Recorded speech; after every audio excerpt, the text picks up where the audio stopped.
and welcome back to another episode of the Real Conversations podcast. I'm your host, Jacob O'Connor. Real Conversations is a podcast for those dedicated to doing hard things and living a meaningful life.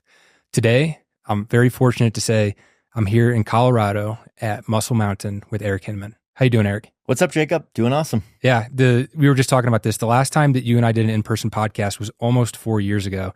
You live somewhere else. The podcast setup was much different. And it's really cool that, you know, you've been willing to keep in touch over the years and that we've been able to do this. I really appreciate it. Heck yeah. Yeah, I'm excited for this. For those that don't know, we've done 4 or 5 episodes previous to this. Eric is a serial entrepreneur, angel investor, and just in really, really good shape, does CrossFit, competes in CrossFit games, and mountain biking is your newest kind of adventure, right? Yeah, mountain biking is one of my favorite things I do. I just got back from Leadville, Colorado, was up there training on the Leadville 100 mountain bike course the last 2 days. That race is in 6 weeks, August 10th. It'll be my 3rd time doing it. And I like that on my calendar each year as just the obstacle that I have to train for to overcome. You know, CrossFit is just how I really enjoy training in the gym.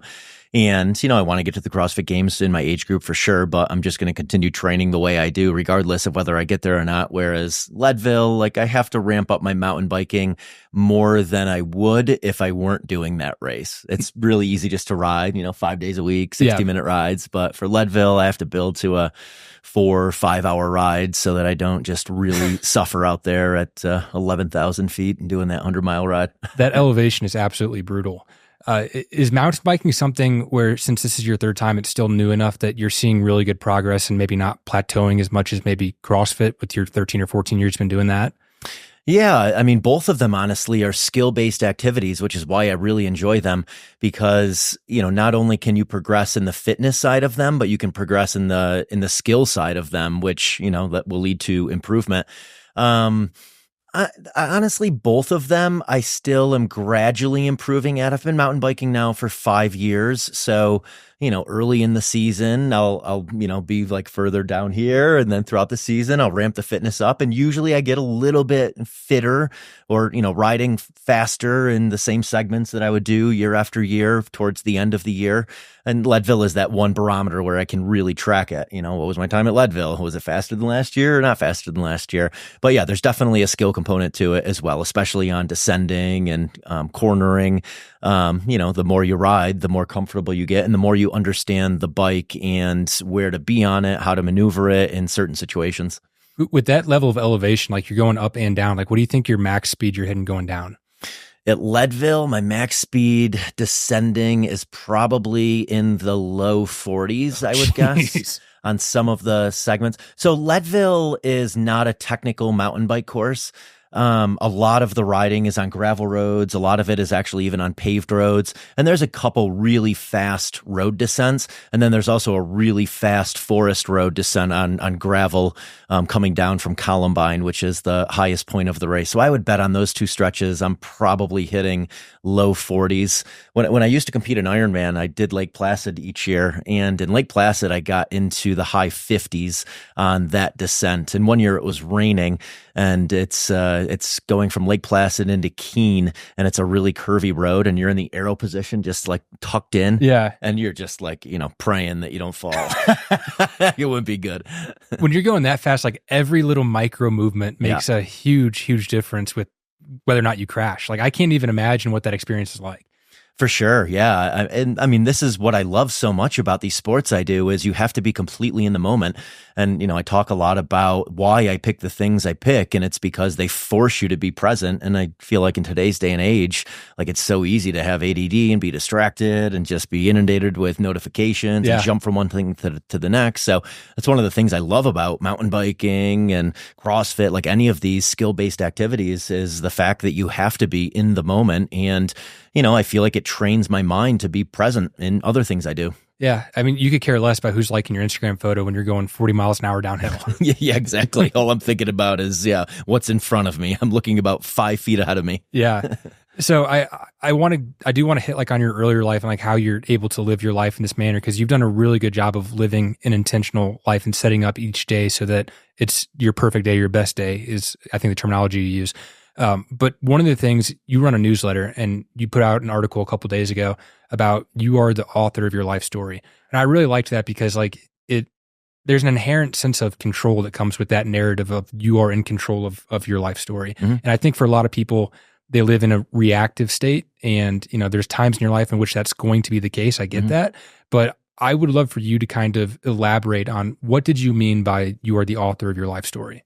Yeah. So, Aubrey Marcus wrote a book called Own Your Day, Own Your Life. And I truly believe that. Figure out what your perfect day is, figure out the structure behind it, figure out how to, control the variables so that you are purposefully living each day out. And, when you look back 5 years from then, you'll have gone down this very different journey than if you were just a to-do list and just kind of going through the motions of life.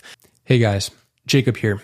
Real quick before we get back into the episode, I just want to take a quick second and say, you may have noticed I don't run any advertisements on the podcast. In fact, I don't make any money off the podcast. It's quite the contrary. Over the past 4.5 years, I've spent quite a lot of money, time, and effort trying to grow this show. And my life right now is incredibly hectic. There's a lot of things going on, but I believe in the podcast and I think that it's delivering real value to you guys. And I am going to continue to do it. And all that I ask in return on the back end is that you share the link with a friend. If you guys enjoy this episode, if you're listening or watching on Apple, YouTube, or Spotify, please just go into the app, click the link, and text it to 1 or 2 people. It really does make a huge difference, and it helps me to justify all of the time, money, and effort that I continue to put into this every week. So I appreciate you guys, and let's get back to the episode. So, yeah, years ago, I wrote out a couple lists. I wrote out a list of all of the environments, all of the conversations, all of the activities where I was just completely in the moment. I felt like I was getting value and giving value. And then I wrote out a list of all of the times where I didn't feel like I was in alignment, where I was wishing I was somewhere else. I was wishing I was with someone else. I was wishing I was doing something else, and started to eliminate all of those things. And I've been able to build businesses now around my passions by being mindful of, this is what I enjoy doing. This is who I want to do business with. This is how I can add value. And these are my superpowers. And this is the pond I play in all the time. And then, the second part to that is structuring your days in a way that they just flow really well. So, I always hit my hardest workout first in the morning. That really sets the stage to have mental clarity and energy for the rest of the day.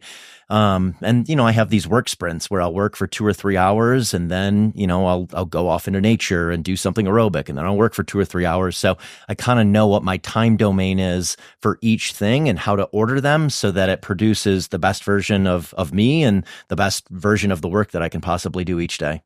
I think it's interesting that in you picking what you want to do, what you are feeling that alignment with, you still have difficult things that are on there. It's not just, I feel like I'm in alignment when I watch Netflix and eat cookies all day.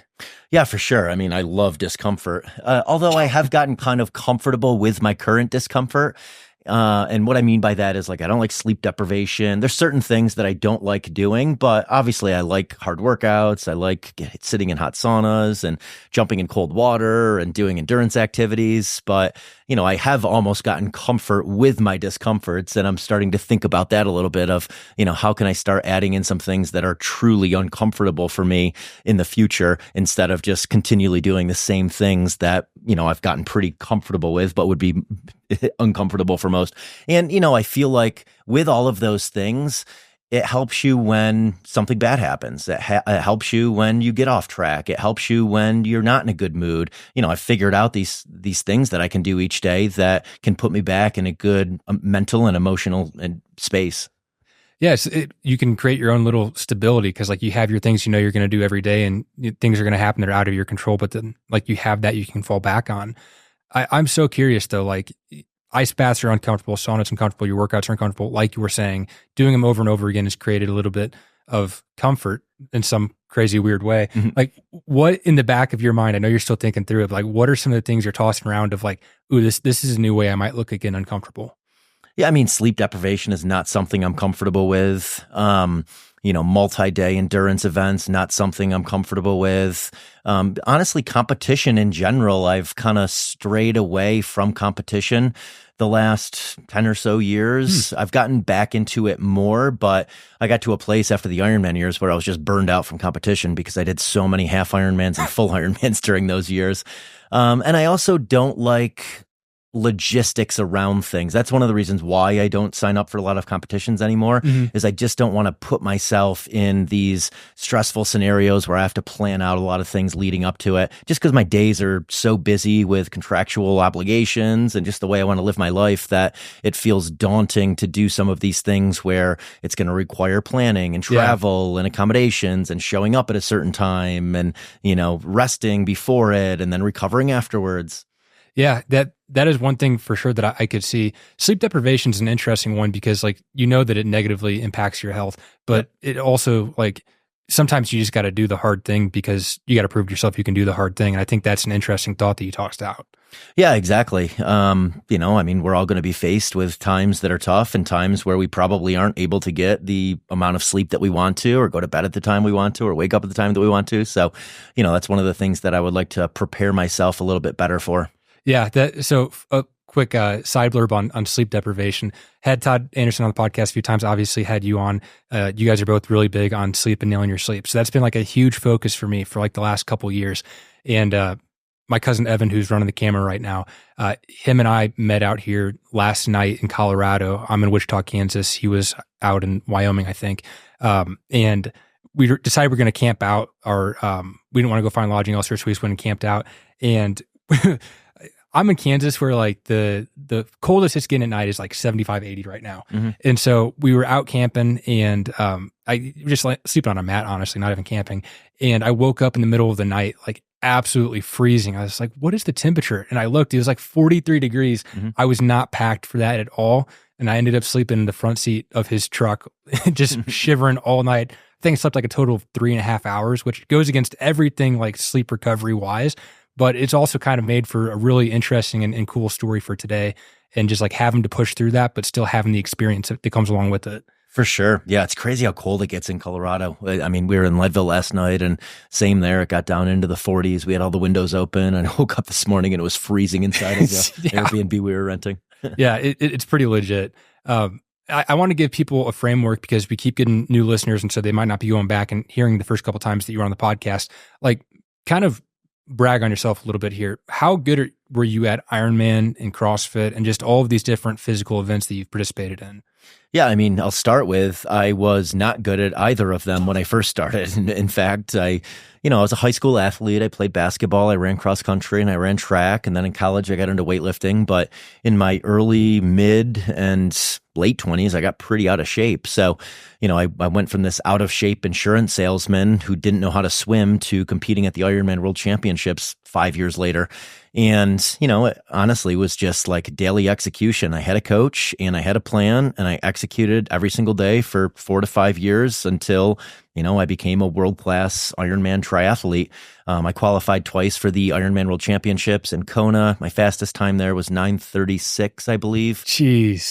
But again, I started from square one. I wasn't this elite athlete going into it. And, that was a big lesson for me that, anyone that I deem to be world class, generally they just put blinders on for a long enough period of time and, they executed on a daily basis, and it was just purposeful progression. And that's what triathlon was for me to get to the Ironman World Championships. And then the same with CrossFit.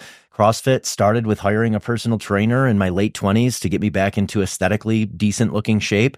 And he had me doing functional movements like squats and thrusters and overhead pressing movements, and then cardio intervals in between those weightlifting segments. So I was essentially doing CrossFit before I knew CrossFit was a thing. And then when the first CrossFit gym opened in Syracuse in 2009 or 2010, I joined. And that first 6 months, I was sore from all of those workouts. It just crushed me. And I was just going and attending class. So, going and taking a 45 or 60 minute class with one, maybe 6 or 8 minute metabolic conditioning session in each of those. And, now I'm 43 and, I'll hit 2 or 3 Metcons in a workout, and I'll do way more strength training volume than I ever did back then. But it's been 15 years of compound interest, building to a place where I have the mobility, I have the strength, I have the anaerobic capacity, I have the aerobic capacity, I focus on sleep, I focus on diet, I focus on recovery. And each of these were, something that I focused on each year. It wasn't something where just, one day I woke up and I'm like, I'm going to do all of this different. It was each year focusing on something new. And yeah, it's gotten me to high level within CrossFit. I just missed getting to the CrossFit Games this year. I came in 54th in semifinals. The top 40 go to the games in each age group. So I crashed my mountain bike right down there, actually, Bear Creek Lake Park, last September, almost a year ago now. And I had zero strength in my shoulder. I partially tore my labrum. Oh, no. So for 3 or 4 months, I just couldn't do anything that involved anything overhead, anything pulling, like toes to bar, ring muscle ups. And then by the first of the year, I was able to start doing some of them, but I wasn't able to do a heavy squat snatch, up until like the last month or so. And one of the workouts in the semifinals was a 225-pound squat snatch, and I just wasn't able to hit it because I hadn't done it in a while. Yeah. But I mean, everything else is there. Next year, I age up to the 45 to 49 age group. I turn 45 just before the CrossFit Games next year. So fingers crossed next year is that year to get there. So this year, you barely missed it. You have the shoulder injury. Like, what % do you think you were operating at that CrossFit Games? I mean, at the semifinals, I was operating at a pretty high capacity. It wasn't hurting. There was no mobility issue. It was literally just that I hadn't done it in so long that I lost some strength. I lost some mobility. I lost some of my timing. And, a heavy squat snatch, there just has to be such precision. 225 is a very high percentage of my 1 rep max. I think the most I've ever done is 235, maybe a little more. And, 225 in the middle of a workout where your heart rate is elevated is a high number for me. And having not done it for a while, like I just couldn't get it to stick. And like, you got to be so precise with it to get, a high percentage of your snatch to stick in a Metcon. Yeah. You have all the other stress going on too. Like, that you're competing and it's a high level, and then that mind muscle connection you haven't done in a while. I'm sure it's just super uncomfortable in that moment. Yeah, honestly, I hadn't attempted anything over 200 pounds prior to that workout, and I was kind of stoked that my adrenaline just took over and was like, just try it. And I got really close on 6 attempts, but just couldn't quite get it. But you'd be surprised, adrenaline in those competitions, like how much more and how much harder you can go because of that adrenaline factor. That's wild. Do you use caffeine beforehand? And if you do, like how many milligrams? Yes, I do use caffeine. So a typical training day, I'll have an espresso in the morning, and then I chew this gum called Neuro Gum before each of my workouts. There's 40 milligrams of caffeine in the Neuro Gum. So morning workout, I have 140 milligrams, 150 milligrams of caffeine in my system. And then prior to my afternoon mountain bike ride, I'll have another piece of Neuro Gum, so another 40 milligrams of caffeine. And generally, I'm ending that ride by 3 o'clock. I'm having the caffeine at like 1, so it's out of my system by the time I want to go to bed. Let's talk about an Ironman though. In an Ironman, at any one time, I probably have 600 to 800 milligrams of caffeine in my system. I have a lot in my system. I mean, I'm taking gels that have caffeine in them. I'm drinking Coca-Cola. I'm drinking things on the course that have caffeine in them. And I'm trying to keep my caffeine levels high because, an Ironman or any endurance event is just as much mental fitness as it is physical fitness. Like as the race gets deeper, you have this devil that keeps popping up on one shoulder that's saying like, just walk, you can quit, like who are you doing this for? It's just your body is starting to break down and your mind is breaking down, and you got to like shrug that devil off, and you got to be like, no, I'm going to keep going. I've done this before. I can do it again. And caffeine for me helps with that just focus of, not thinking about how far I've gone, not thinking about how much further I have to go, and just like being in the moment. It really locks you in. I'm surprised that it's that much though, but it makes sense if it's a 9 to 10 hour period. Like you need to stay locked the whole time. 100%. I like nootropics too. I mean, things like alpha GPC, L-theanine. I'll take various nootropics that kind of even out that caffeine as well. Yeah, Evan's not his head behind the camera. I'm not very well versed in this. Like, what is nootropic, and the ones you listed off specifically? Like, what do they help with? Yeah, I mean, they're going to help with focus. And, energy is one thing, but focus is kind of the other key to doing anything at a high level, whether it's building a company and focusing on one thing at a time or doing an endurance event. So, those ingredients are things that help with focus. And then you combine them with caffeine, which has energy. And now you have the energy and the focus. Okay. Evan, do you have a question? So, yeah, my question with like the 800 milligrams, caffeine is a stimulant that's going to elevate your heart rate. Do you think that negatively affects you while you're trying to do an Ironman or something of that nature?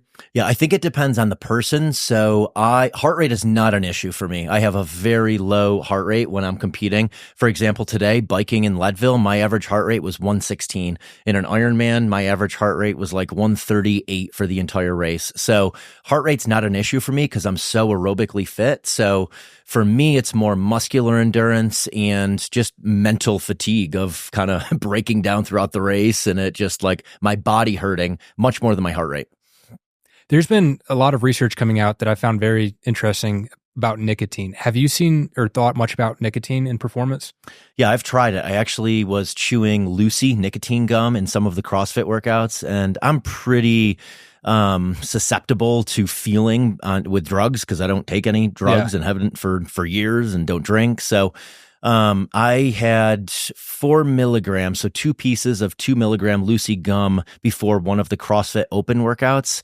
And after the workout, I was laying on the ground for like 15 or 20 minutes and my world was just spinning. Oh, no. I couldn't get up to put my weights away. I was just like, I felt nauseous.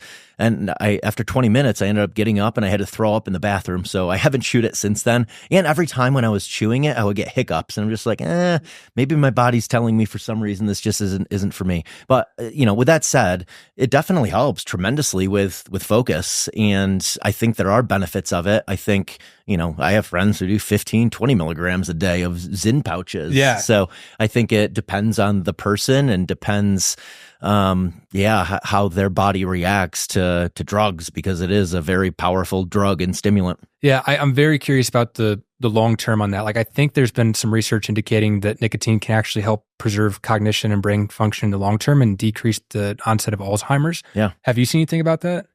I haven't studied it tremendously. Okay. No. Obviously, I know the harmful effects of it being in tobacco, but I'm not sure of just nicotine in general, how many studies they have, over years. I'm sure they're working on that right now because I feel like it's becoming more and more commonplace. Yeah. It not in tobacco, in other forms. Yeah. The amount of people that are in finance or on Wall Street that are just popping Zyns all day. I know a couple people that actually perform at a very high level and they've moved from everything else just to Zyns. It's absurd. It's crazy. Yeah. I'm not a scientist, obviously, and this is just like one man's thoughts, but my thoughts on that are anytime you are really circumventing your own nervous system, your own, operating system, like, I don't know how good that is. And, I do that, 800 milligrams of caffeine obviously isn't good. I'm using that as a drug to fuel something that, if I'm doing it every day is not healthy, but I'm cognizant of that, like I said, on a regular basis, I'm having 140 milligrams. I'm doing sauna and cold exposure every single night. I'm doing things that I can back up day in and day out. And my worry, if you're leaning too much into any kind of stimulant, is that eventually, you're likely going to burn out. You're just taking on probably too much stress for your operating system to handle over a long period of time. It's kind of the same with ashwagandha, like using that to combat cortisol. Like ultimately, like you don't want high cortisol all the time. And if you're just taking a drug to combat it, then eventually that's probably going to catch up to you. Yeah, that's exactly my thoughts too. Is it's a short-term solution that can produce really, really efficient results, but in the long term, I can't imagine that using any stimulant in that excess could be good for you. Yeah. And I think we all go through these sprints of life. Mm-hmm. I go through sprints of life. I go through, my Ironman years when I was competing all the time. So, is it okay to do it and figure out what your ceiling is and maybe put your head above the ceiling, but then like come back down under the ceiling and kind of live between the floor and the ceiling? And, ultimately that's probably going to be more sustainable than constantly having your head above the ceiling. Yeah. And I actually really like where this conversation's heading, because one of the things I want to talk about is you often reflect back on that period where you were 28, 29, and you decided you do a lifestyle change to become healthier. It's evident that you were pretty successful in business up to that point, and that really helped enable that lifestyle change for you. And I think this is a good conversation because a lot of my listeners are my age. I'm 22, just, in college or just graduated college, and they're going out into the professional career, and they're trying to become successful, whatever that may mean to them.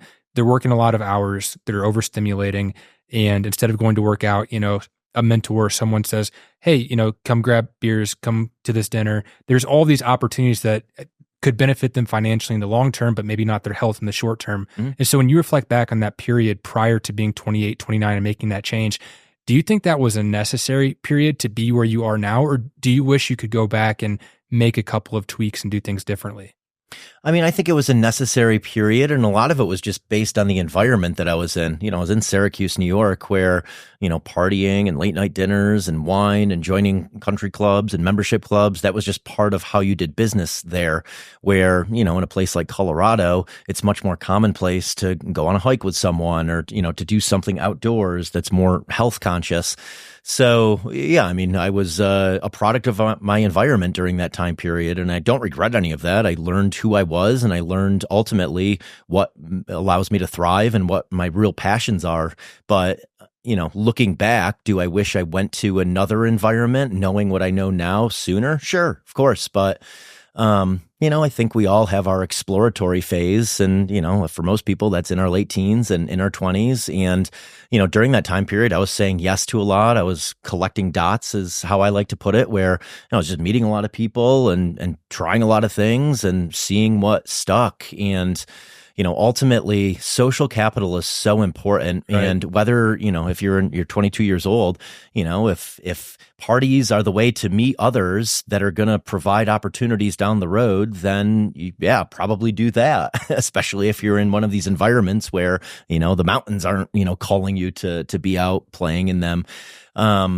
So I think I look at things now as what are the consequences of my actions, and are the consequences worth doing it? So, let's say there's a show at Red Rocks Amphitheater and Odessa's playing. Am I going to sacrifice, my usual bedtime and my 8 hours of sleep? Yeah, because I want to see Odessa. It's worth, maybe not feeling as energized the next day. So, I think it's just being mindful of not saying yes when there's just massive consequences to those actions and there's no benefit. So, just being thoughtful. It's like, okay, there's benefit of doing this, so I'm going to do it this time around. But, if you're going out every Thursday, Friday, and Saturday, and there's no real benefit from doing that, and there's just massive consequences of having this horrible hangover and getting shitty sleep and eating crappy food, and, you're not really meeting any people from doing that, then you should probably take a look at, the decisions you're making. Yeah, it's a really interesting time in my life for that because, my best friend John and I opened up our first restaurant this August. We've started a restaurant group. And so when someone reaches out that has, 50 restaurants that they own and they're willing to sit down and talk to you, and they're like, hey, let's go grab drinks, let's go get dinner. And it's like, well, that's usually when I go to the gym because I'm in the office early. So then you go get drinks and dinner, and then it's like, okay, now it's 8:00 and I got to choose if I'm going to go to the gym or go for a run or whatever else. And maybe it's even later than 8. Like, it's just been a really interesting navigating time in my life right now. Yeah, I mean, congrats on the restaurants. What kind of restaurant is it? Yeah, thank you. It's an upscale brunch. It's called Another Broken Egg. So yeah, super excited about that. That's very cool. Good for you. I was in the restaurant business in Syracuse. We had a fast casual restaurant called Original Grain, kind of like Sweet Green bowls and salads and acai bowls, and then a trendy Mexican restaurant called Exo Taco. And I really enjoyed it. It's one of those businesses where you create this clubhouse and community. Yeah. And, those two restaurants attracted a lot of amazing people and a lot of amazing opportunities into my life because they're public-facing businesses. Yeah, I'm curious about that because from previous podcasts, our listeners know that you were successful in insurance, and then there were some software things that you did. But then the choice to have a couple restaurants and then to open up the gym, these are retail-facing businesses, much more capital intensive and sometimes can be more difficult than those other businesses. Why did you decide to do that? Yeah, they were passion projects. With each business I've started, it's aligned more and more with how I want to live my life every day. So I opened a gym in 2013, which was not financially successful. But through that, I met my business partner in the restaurants, which they have been successful. And, now my current business of helping build early stage wellness brands is very aligned with how I live my life every single day. So they were just passions of mine. I wanted to have restaurants and a gym that was reminiscent of the restaurants and gyms that I was going to when I was in New York City and California. And I knew that if I enjoyed that probably others would enjoy it. So yeah, it was cool to create something that just felt like an extension of me and how I wanted to live my life. And that's why I did those. Yeah, I think it's cool because I feel like I can see elements of why you'd want to open a restaurant and the way you live your life now. Of it seems like you're a guy who wants to provide experiences for other people, 100%. and it's in alignment with what you want to do. You mentioned after this, you're going to make dinner for all of us. I know it's something you enjoy doing, and it's just like that with the restaurant. Like you're making a place where people can come to meet with aligned interests, and then providing that great experience for them. Yeah, I mean, I love hosting. I've always loved hosting. I mean, this dates back to my childhood when I had friends over every single night to play basketball in my parents' backyard and to play ping pong. And, in college and just after college, I hosted massive parties. And then the gym and the restaurants were places where, I could host and treat people to this memorable experience. And our house now here in Colorado that we call Muscle Mountain, which is the backyard is a gym looking out at the mountains. And we have sauna and cold plunge. And they're places where we love hosting others. So I love leaving people with this memorable experience. And, now I like people feeling better than when they came here. That's one of the big passions of mine. People walk away with this incredible energy and mental clarity. And, so many people go off and create this own thing in their home. And then, that just snowballs where they're inviting their friends to come to their house and they're making people better. I mean, this is what I want. This is incredible. I know the camera's facing towards the house, but we're literally looking at the mountains, and you've got this incredible wellness set up across your backyard. And I know we're going to do the sauna later, and like just all of this, like I'm so excited for it. And it's something that you have provided. And I think that's so cool. Yeah, it's definitely intentional. We wanted to have this place where we could host not only our friends, but, people that message me on social media that are interested in a life of wellness. So, and, I'm a big fan of creating an environment so you thrive. And that's what this is. Not only the house, but also access. I can mountain bike from the house. I can trail run from the house. It's, our house has kind of become the hub for any of our friends that are training for Leadville that want to come and run in the mountains. They come here first and I make them a smoothie afterwards. So, it's great. Cause again, it's leaving people with this incredible feeling and this incredible memory. Yeah. So it's so cool how then, telling the story of insurance, software, gym, restaurants, and then now I don't know if it's full-time. How do you describe what you do to people now? Like if someone walks up to you in the street and say, hey, what do you do for a living? How do you answer? Yeah, I build brands is what I say, because the, influencer definitely is what my resume would say based on the number next to my name on social media. Yeah. But, I have a lot of business expertise and I love, again, hosting and putting on community events and hosting these founders only events. So, it's more of a brand consulting business where I help early stage companies increase awareness and, I help them grow. Yeah. And it's a lot of them are CPG, which is like health and wellness, which is something you care so passionately about. So, I mean, just the intentionality behind all of that is incredible. Yeah, I mean, I've always been a whore for good branding. I've always been a whore for the latest and greatest. I've always been an early adopter. So that's why I work with the brands I work with, because ultimately they're brands that, I would see at the grocery store and be like, man, Liquid Death, that's so cool. Like what a cool water company, and those are the types of brands I want to work with, where I perceive them as to be the latest and greatest. They're building a cool brand. They're cultivating community. They're making people feel like part of something. They're, they have incredible people behind them, and it's a good product. Yeah, you definitely got to me. I will say I was influenced by you. I'd never heard of 10,000. And then this is my favorite shirt, the 10,000 shirt that I'm wearing right now. And it's like, I can't stop with all these other brands that you're involved with. I look at them and I'm like, oh, wow, that guy's cool. I need to get him on the podcast. So actually, it's been like a really great secondary effect. It's like, who should I interview? Let's just see who Eric's working with right now. I love that. Yeah. So how do you decide? Because I know that you angel invest into some of these CPG companies. Mm-hmm. How do you decide, like, I'm just going to be, quote, an influencer and help them market, I'm going to consult with them, or I want to invest? Like, how do you look at those different lenses? Yeah, I mean, some of it is timing. Generally I'm investing in a company where they're growing at a rapid rate, and, they just need growth capital. If they're spending $1, they're making $3, and they just need more capital to spend on, TikTok, Facebook, Meta, whatever. I'm looking at the operator, how good is the operator? Do I perceive them to have the superpowers necessary to scale this brand? How good are they at hiring people? How good are they at, product market fit. So, like Try Create Gummies is one of the brands that I recently invested in. And, they just have great product market fit. They're riding this incredible trend right now of more and more people being cognizant of the benefits of creatine beyond, just the benefits of putting on strength and adding muscle. There's cognitive benefits to creatine that many studies are showing. They're growing really, really fast, and they're a company that just needs money to continue growing with distribution, wholesale opportunities, and paid ads. I mean, that's where a lot of the companies that I work with are. I'm looking at their customer acquisition costs. I'm looking at, is it a subscription company where they have a long-term life of their customers? And, who could potentially acquire them? Is it a category that, I feel like Unilever or Nestle or, one of these larger companies is looking to expand into? So there's some kind of liquidity event down the road. Yeah. I mean, that's a really comprehensive breakdown. With your knowledge in this space, I mean, you consult with these brands, you invest in them, you know what to look for, you know what's good. I'm surprised you don't have your own CPG company. Like, has that crossed your mind?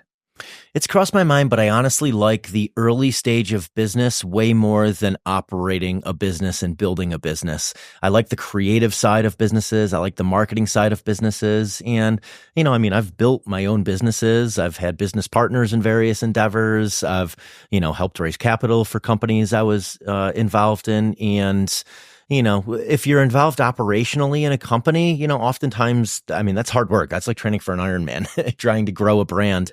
So, I feel like I have this superpower of introducing people, connecting people with the right people, raising awareness for brands. And I like playing in that pond, and I'm cognizant of where I have weaknesses.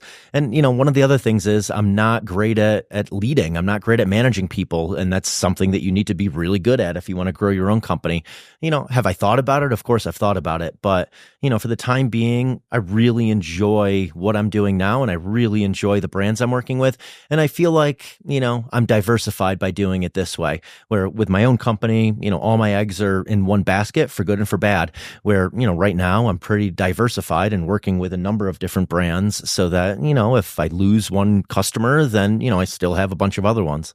Yeah, no, that's a really smart investment philosophy. You're wearing the shirt that says "Movement is medicine." That's been like one of your go-to sayings. Is that trademarked? It isn't. I need to do that. I was going to ask if you're going to do that. Yeah, no, it's not right now. I have been collaborating with various brands I work with to do, limited T-shirts, shoes. But yeah, I need to look into trademarking it. Same with the World's Toughest Mile. I need to look into trademarking that too. What's funny is someone texted me. I'm from St. Louis originally. Someone texted me from back home, and they saw the World's Toughest Mile, and they sent me like the breakdown of what it was. Like, you need to try this workout because they know I like to do ultra marathons and just kind of wacky stuff. And they sent me the breakdown. I was like, "You mean like the World's Toughest Mile?" They were like, "I don't know. This is what it is." And then I sent them your profile. I was like, "I think Eric Hinman came up with that." Yeah. I've that's a funny story. So 4 or 5 years ago, I was driving through the mountains to Salida, Colorado, to go mountain biking, and there's this beautiful track. It's in, I think, Como, Colorado. In the mountains, and I had this idea of I want to try doing the hardest mile I've ever done. So on that day, I handstand walked the first lap, 400 meters, which alone took me like 33 minutes. It was brutal. And then I lunged the next lap, and then burpee broad jumped the next lap, and then bear crawled the next lap. And, it took over an hour to do all of that. And I honestly didn't think much about it after that. But then like 2.5 years ago, I was hosting this community workout event, and I'm like, I should do the hardest mile. And I'm like, well, most people can't handstand walk a lap around a track. Right. So, let's take out that lap and just implement run at the end of it. Did it. People loved it. And then, 2 weeks later, did another one. People showed up, and yeah, it's become a thing. I mean, one of the Instagram posts that I posted about it went absolutely viral, and a lot of people have done it and reported back with their time. So right now we're building out a leaderboard so people can submit their scores across the world. Smart. And we're going to break it down by male, female, gender. We're going to break it down by age group, and people will be able to track their times on there. And then I'm rolling it out with Powerlift over the next 12 months. We're going to go to 4 different cities and have like official timing and a recovery center and a DJ. That's so smart. That's so smart. Because like those community activations where people are going out and doing a workout and then like getting in an ice bath or doing a sauna are so popular right now. And then to have your own like specific thing that you came up with and attach it to it, that's so scalable. Yeah, and I love it. It's just getting a bunch of people together to work out, and everyone's endorphins are racing, and everyone is doing something hard and fist bumping afterwards. Yeah. So, there's so much camaraderie, and I really feel like when you overcome these obstacles together, you form really fast friendships and relationships with people. Absolutely. With the World's Toughest Mile, have you tracked the hashtag results or like tried pushing people to use that hashtag?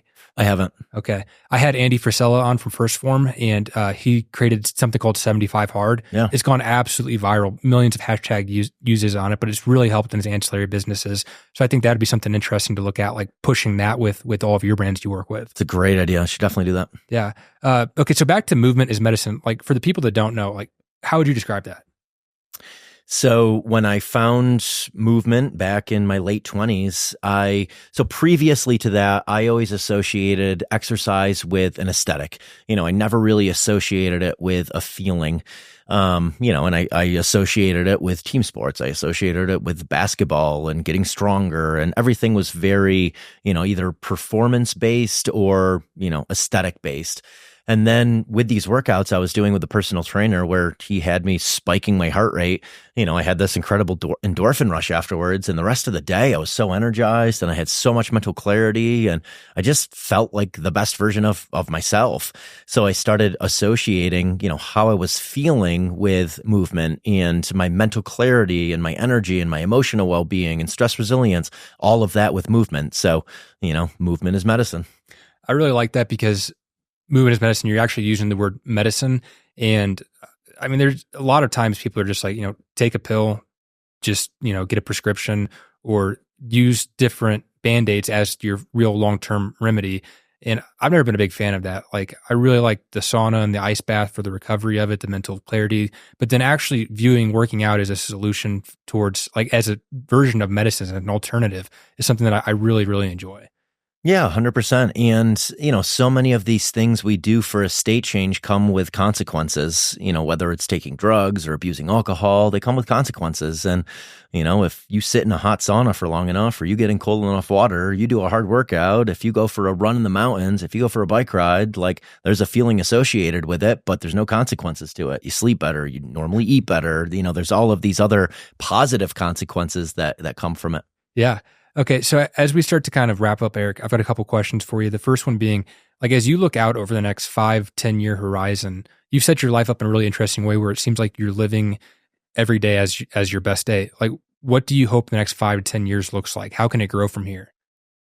So two things. I've really been enjoying these founders only retreats that I've been hosting. I'm looking forward to the World's Toughest Mile events as well. So more in-person events, bringing people together, I'm really stoked about. And then we're building a home right now in Austin, Texas with one of our really good friends, Wyatt, the founder of Ice Barrel. Oh, let's go. Yeah, who you should have on your podcast. Yeah, if you yeah. haven't already had him on. I would like to do more of these properties with friends in places that I really enjoy being in. So Kauai is one of my favorite places. I'd like to go in with 2, 3, 4 friends and, build this wellness oasis in Kauai that we can all go to and, our friends can go to as well. So I want to build more of these, I call them wellness communes with friends. Yeah. So would you host the events there for like founders only and other events? Definitely. That's really interesting because then you could set the house up as its own legal entity, and then you could use write-offs for any revenue generated from those events. And like it could be its own full-blown business model. That's really smart. 100%. Yep. And ultimately, like I want to do it with friends and I want it to be a place to host friends. And yeah, of course, there's business opportunities tied to it as well. But ultimately it's just doing fun things with the people that I want to be around. And, just so happens that many of my friends now are people running the businesses that I work with. Yeah.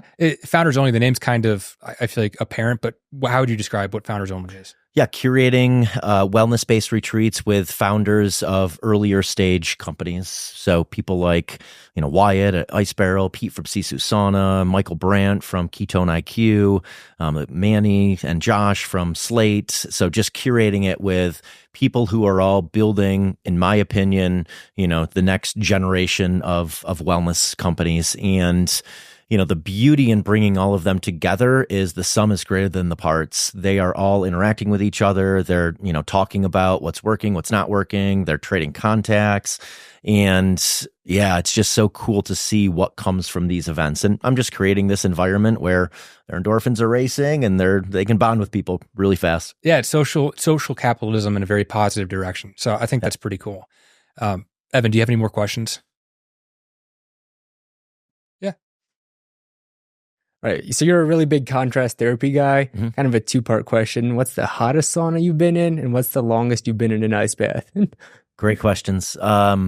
So the hottest sauna I've been in is probably this sauna here at the house. When we first installed it, I had been in some other saunas that didn't get as hot as I would have liked. So the hack is you can put the temperature sensor underneath the bench at the lowest possible place in the sauna. So I did that when we first put this sauna in here, and I set it to 230. I set it to the highest temperature that you can run the Hume heater at.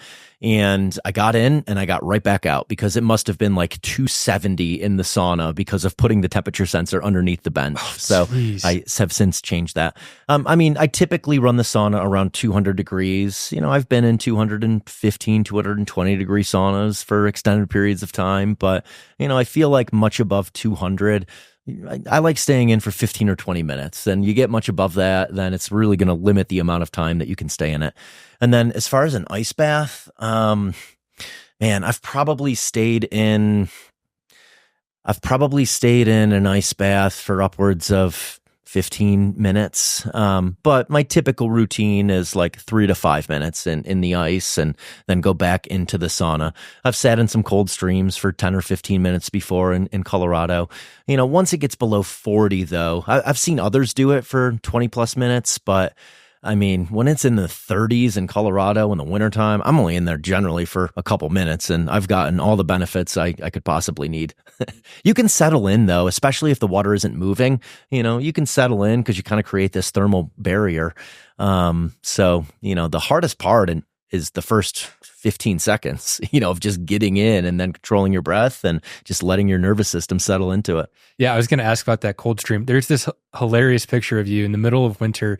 You're in one of the Colorado creeks or rivers or whatever, and you can see the snow like in the ambiance around you, and you're floating on your back reading a book. Are you like, is that something that you actually do, is go out there and read a book like in the stream, or was that just like a cool photo opportunity? That one in particular was a cool photo opportunity. Okay, I was like, there's no way. Yeah. Have I read books in streams before? Yeah, but that one in the middle of the winter was a cool photo opportunity. It was awesome. Thanks. Eric, where can people find you online if they want to connect, learn more, reach out? Yeah, Instagram is the best place, just my name. My website is the same, erichinman.com. Newsletter you can find on my website. Nice. I'll link those in the description. I'm at Jacob O'Connor. The podcast is at Real Period Conversations. Eric, for my final question for you, looking back at this really unique journey you've been on, what advice would you offer to your 22-year-old self? Just be mindful, be mindful of whether you are just going through the motions, whether you're just trading time for money, whether you're living for the public perception of success, and, making mental notes. Again, that in your 20s, it's a time period when you're going to be exploring, you're figuring out who you are. But make notes of those things and then start making notes of, I really felt like I was thriving today. I was just completely in the moment with that person, having that conversation. I really enjoyed that activity. Environments like this allow me to connect with the people I want to connect with, and they just make life easier. So yeah, just be more mindful. I love it. Thank you for coming on, Eric. Thanks, Jacob.